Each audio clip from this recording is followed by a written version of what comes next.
Hello friends, இங்கே பாருங்கள். இன்றைக்கி கத்திரிக்காய் சாதம் எப்படி பண்ணுறதுன்னு காமிக்கிறேன். இது சின்ன கேஸில் வச்சு இன்றைக்கி புதுசாக எடுக்கிறேன். எப்படி இருக்குன்னு பாருங்கள். எண்ணெய் ஊற்றிட்டு கடுகு போடணும். நல்லா இதானோடனே கடுகு, உளுத்தம்பருப்பு, சீரகம் இது எல்லாத்தையும் போட்டு நல்லா பொரிய விட்டுட்டு வெங்காயம் போடணும். கருவேப்பிலை போட மறந்துட்டேன், நீங்கள் போடுங்க. கருவேப்பிலை போட்டுட்டு வெங்காயத்தை போட்டுட்டு பூண்டு தட்டி போடணும், தோலோடு தட்டி போடணும் கொஞ்சம். அதுக்கப்புறம் தக்காளி போடணும். தக்காளி போட்டுட்டு நல்லா வணக்கினோடனே தக்காளி போட்டு கத்திரிக்காய் நாலாக ஒரு கத்திரிக்காயை 8 பீஸாக.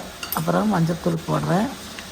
அதுக்கப்புறம் எங்கள் அக்கா கொடுத்த தஞ்சாவூர் சாம்பார் பொடி ஒரு 3 ஸ்பூன் போட்டேன். சின்ன ஸ்பூனில் போட்டுட்டு ஒரு அரை ஸ்பூன் மட்டும் மிளகாத்தூள் போட்டேன்.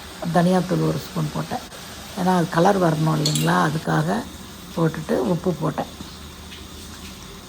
போட்டுட்டு நல்லா வதக்கி விடணும். வதக்கி விட்டுட்டு அரிசி பாருங்கள், 1 டம்ளர் எடுத்துருக்குறேன் சின்ன டம்ளரில். அதில் அது போட்டு அந்த கிண்ணத்தில் கால்வாசி தான் இருக்குது பார்த்திங்களா. தண்ணி ஊற வச்சுருக்கிறேன்.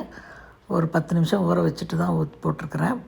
வெண்புழுங்கல் அதுக்கு தண்ணி ஊற்றுறேன் பாருங்கள், அதே அளவு தண்ணி 1 2. ஏன்னா வெண்புழுங்கல்ங்கிறதுனால 2 ஊற்றுறேன், இல்லைன்னா 1 ஊற்றுவேன் பச்சரிசினா. வெண்புழுங்கல் கொஞ்சம் வேகிறதுக்கு அதிக டைம் எடுக்குது. நல்லா ஸ்டீம் வந்தோடனே தான் வெயிட் போடுவேன். ஸ்டீம் வராமல் வெயிட் போடக்கூடாது. ஸ்டீம் நல்லா வந்தவுடனே வெயிட் போட்டிங்கன்னா தான் இந்த தண்ணி அளவு கரெக்டாக இருக்கும். போட்டு வெயிட் போட்டுட்டு 2 விசில் விடணும். அவ்வளோதான், 2 விசில். நல்லா சவுண்டாக வரும். 2 விசில் பாருங்கள். ஒரு விசில் வந்துடுது. அதுக்கப்புறம் 2வது விசில் வருது. அது உடனே ஆஃப் பண்ணிடணும். 2 விசில் வந்தோடனே ஆஃப் பண்ணிவிட்டு அப்படியே அந்த அடுப்பு மேலேயே வச்சுடுங்க கொஞ்சம் நேரத்துக்கு. ஏன்னா உடனே எடுக்காதீங்க அடுப்பில் கரெக்டாக இருக்கும். அதுக்கப்புறம் திறந்து பார்த்தீங்கன்னா கொஞ்சம் நேரம் கழித்து எல்லாம் விசில்லாம் இதானோடனே சாதம் நல்லா உதிரியாக